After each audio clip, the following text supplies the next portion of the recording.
Is California facing a looming water crisis? Let's look at the immediate facts in front of us. California's water system serves over 30 million people and irrigates nearly 6 million acres of farmland. It is the world's largest and most productive water system, averaging over 40 million acre-feet of water per year.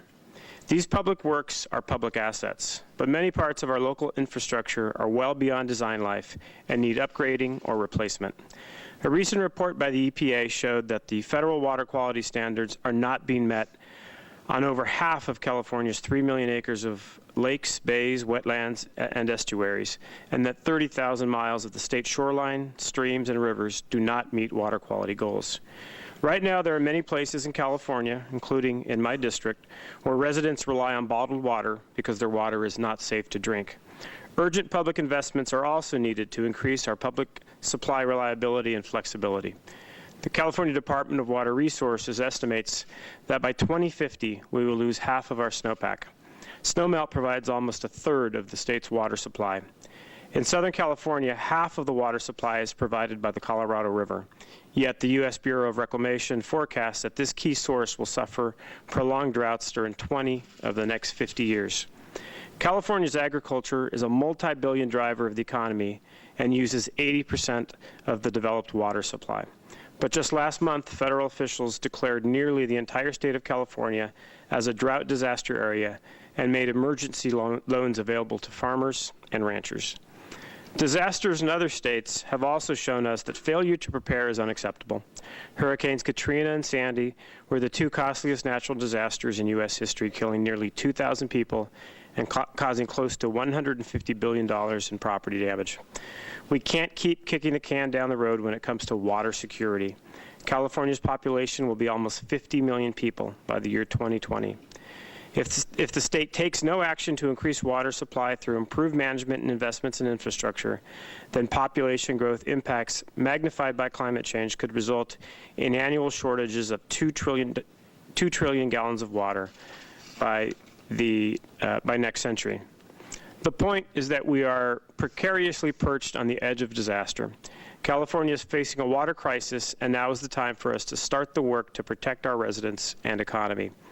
The last time California voters approved a water bond was with Proposition 84 in 2006 that authorized $5.4 billion in spending on water projects. If we do not approve a water bond next year, then many critical water projects and programs will remain unfunded or can expect to run out of bond funds by 2015.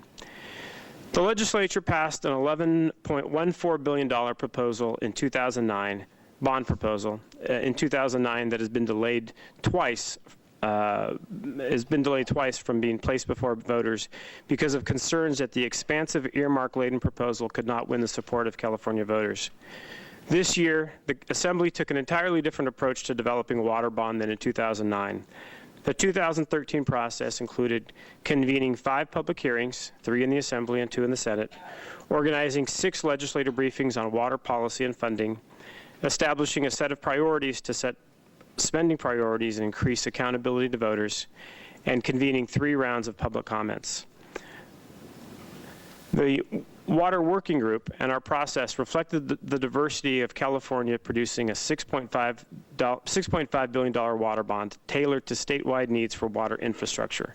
Specifically, the $6.5 billion Assembly water bond proposal includes $1 billion for maintaining and improving drinking water quality, $1.5 billion for protecting rivers and watersheds, $1.5 billion to fund integrated regional water management that will improve water delivery and help regions reduce the impact of climate change on water supply, $1 billion to protect the California Delta that is critical to the state water supply and a key ecological resource.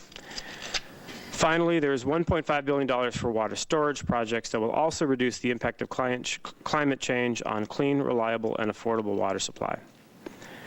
This version of the bond proposal is a first step in establishing state priorities for water funding.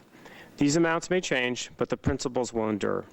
Ultimately, these informational hearings and ongoing discussions with Governor Brown and the Senate will dictate what eventually will go before the voters for approval.